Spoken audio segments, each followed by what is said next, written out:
அனைவருக்கும் வணக்கம். நான் பிரபாகரன், ஜோதிடர். இப்போ நான் என்ன சொல்ல போகிறேன்னா, ஒரு பெண்ணுடைய ஜாதகத்தில் வாழ்க்கை தவறக்கூடிய அமைப்பு ஏற்படுற அமைப்பை சொல்கிறேன், கருத்தில் கொள்ளுங்க. இதெல்லாம் தெரிஞ்சு வச்சிங்கன்னா அதன் அடிப்படையில் அந்த கிரக நிலைகளுக்கு தோஷங்களை நீக்கி வாழ்க்கை திறனை மாற்றிக்கலாம். இல்லைனா பாதிப்புகள் ஏற்படும். இல்லை நீண்ட ஆயுள் உள்ள ஆண் ஜாதகத்தை பார்த்து அவங்களுக்கு இணைச்சி வைக்கணும், கருத்தில் கொள்ளுங்க. இல்லைனா பிரச்சனைகள் கண்டிப்பாக வரும். அதாவது ஒரு பெண் ஒருத்தங்க ஜாதகத்தில் 4ஆம் இடத்தில் செவ்வாய் சந்திரன் கூடியிருந்தால் அப்பெண்மணி, அதாவது அந்த தாய், அவங்களுக்கு குழந்தை பிறக்கும் முன்பு கற்புடன் இருப்பாங்க. அக்குழந்தை பிறந்த பின்பு அவங்க கற்பு தவறக்கூடும், கருத்தில் கொள்ளுங்க. இந்த அமைப்பு உள்ளவங்க பிரச்சனை கண்டிப்பாக வரும். அதாவது ஒன்று, கணவனிட இவங்களுக்கும் வாக்குவாதங்கள் ஏற்பட்டு பிரிஞ்சிடுவாங்க. அதுக்கப்புறம் பல ஆண்களுடன் இவங்களுக்கு தொடர்பு ஏற்படும். இது ஒரு அமைப்பு.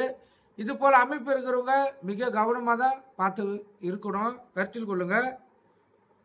திருப்பி சொல்கிற, பெண் ஒருத்தவங்க ஜாதகத்தில் 4ஆம் இடத்தில் செவ்வாயும் சந்திரனும் கூடியிருந்தால் மிகவும் கவனமாக தான் இருக்கணும். அவங்களுக்கு வரன் தேடக்குள்ளேயும் மிகவும் கவனமாக பார்த்து வரனை தேடணும். அதுக்கு முன்னாடியே இந்த சந்திர பவனுக்கும் செவ்வாவுக்கும் தோஷத்தை கழிக்கிறது சிறப்பு. அவங்களுக்கு பாதிப்புகள் குறையும். எது எப்படி இருந்தாலும் இந்த அமைப்பு கொண்டவங்க 3ஆம் முறையை வணங்கினா அவங்களுக்கு இந்த இந்த அமைப்பிலிருந்து விடுதலை கிடைக்கும், கருத்தில் கொள்ளுங்க.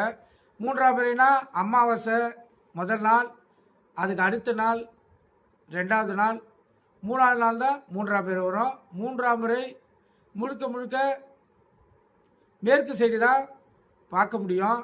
அதுவும் டைம் பார்த்தீங்கன்னா 6:45 7:15, இதுதான் கரெக்டான டைமு. முன்ன பின்ன ஆகலாம், 7:30 மணி மட்டும் இருக்கலாம், 7:45 மணி மட்டும் இருக்கலாம். அப்பத்தி சூழ்நிலையில் சந்திர பகவான் என்ன நினைக்கிறாரோ அதுதான். ஆனால் கண்டிப்பாக இந்த 6:45 7:15 மட்டும் அவர் கண்டிப்பாக தெரிவார். ஆனால் அந்த காலகட்டத்தில் நம்மளால் பார்க்க முடியுமான்னு சொல்லி தெரியாது. இறை அருள் இருந்தால் மட்டுமே 3ஆம் முறையை பார்க்க முடியும்.